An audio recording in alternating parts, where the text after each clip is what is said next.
In this tutorial, we will cover how a consultant creates a new cost plus fixed fee invoice in the CMS module.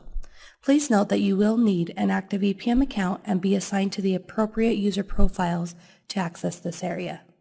If you need to request an EPM account, that information can be found on the UDOT website. The EPM login link can also be found on the UDOT website, along with additional EPM instructions. Follow the link and use your assigned credentials to log in.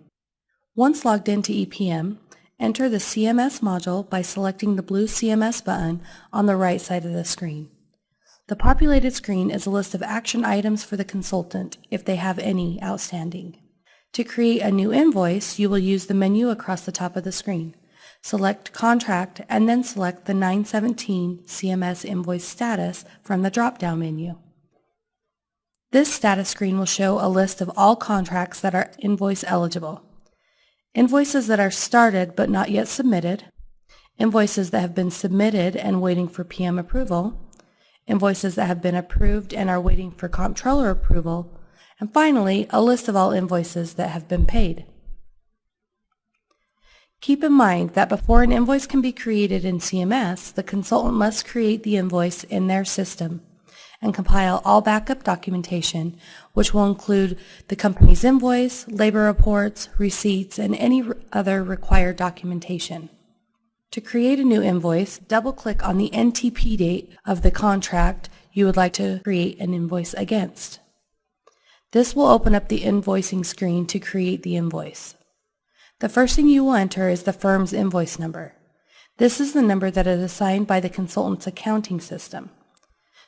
Next, enter the invoice start date, which indicates when work started for this invoice, and the invoice end date, indicating when work ended for this invoice. The next thing you will need to enter or change is the remittance address. This address will default to the company's primary address, so if there needs to be a different address, you can use the drop-down arrow to change that. If a new address needs to be added, that will have to be done by the company administrator on the 930 screen.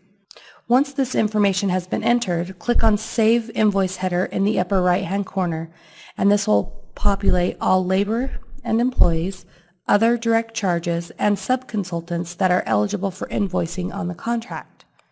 You will have the ability to edit the invoice header after you save it. The Labor tab will populate all employees that are on the contract. However, because this is a cost plus fixed fee and all costs are actual, you can add employees that have performed work on the contract if needed. The default rate is the current rate but can be changed to actual rate if needed as well. Simply enter the total hours for each employee and adjust rates. Once you have entered the billable employees, you can select the Show Employees on Invoice on the bottom left-hand corner of the screen to show only those employees who are now listed on the invoice for a quick quality assurance check. If you need to add an employee to the invoice, you will need to select the Add Employee to Invoice button, also located on the bottom of the screen on the left-hand side. Click on the button and it will populate all employees eligible to be added.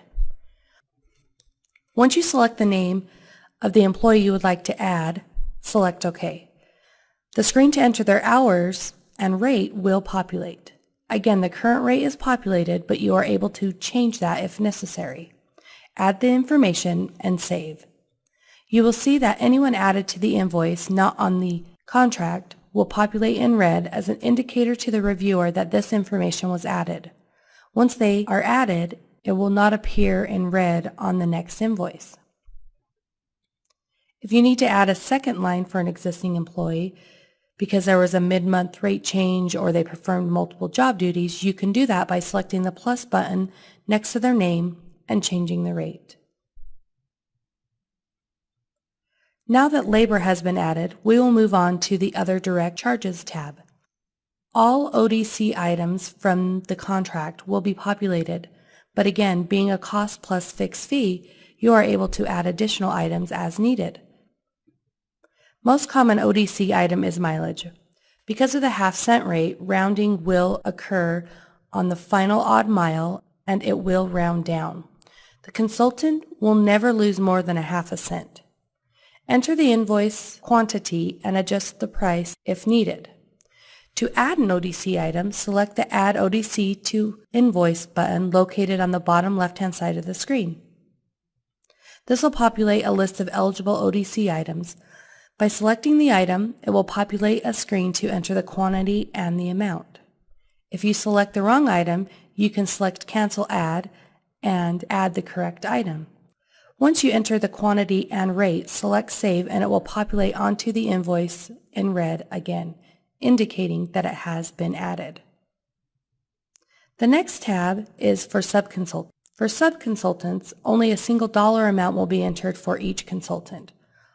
All invoicing information will need to be included in the backup document.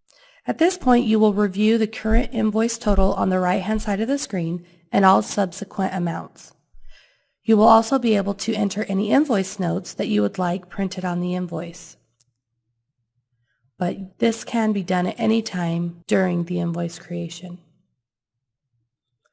If this is the first invoice against a contract and doesn't start at the NTP date, additional information will be required and is covered in another tutorial. If the amount and all information is correct and you are ready to submit, select the Submit to UDOT PM button on the bottom right-hand side of the screen. When you submit the invoice, you will be asked a series of questions and will be required to upload your supporting documentation. It will ask if you're ready to upload your documents now and open up your files to be uploaded. Again, you can only have one file, so everything must be uploaded as a single PDF. After you upload your documents, it will take you to a Submit screen where you can enter communication notes to the PM or reviewer about this particular invoice and will not be printed on the invoice. Be sure to read the acknowledgement that indicates that UDOT will be paying from the UDOT invoice and not from the consultant's invoice.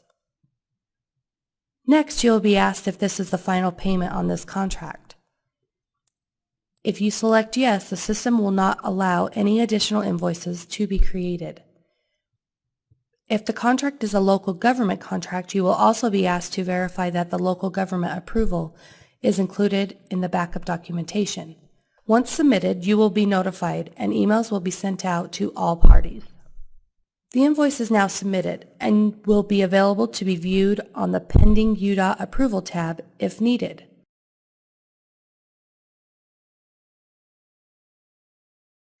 On the Pending UDOT Approval tab, you can review communication comments,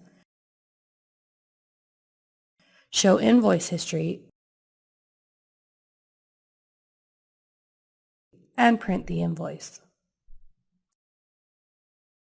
Thank you for watching. For additional information, you can visit the UDOT website for additional tutorials or email EPM support at epmsupport@utah.gov.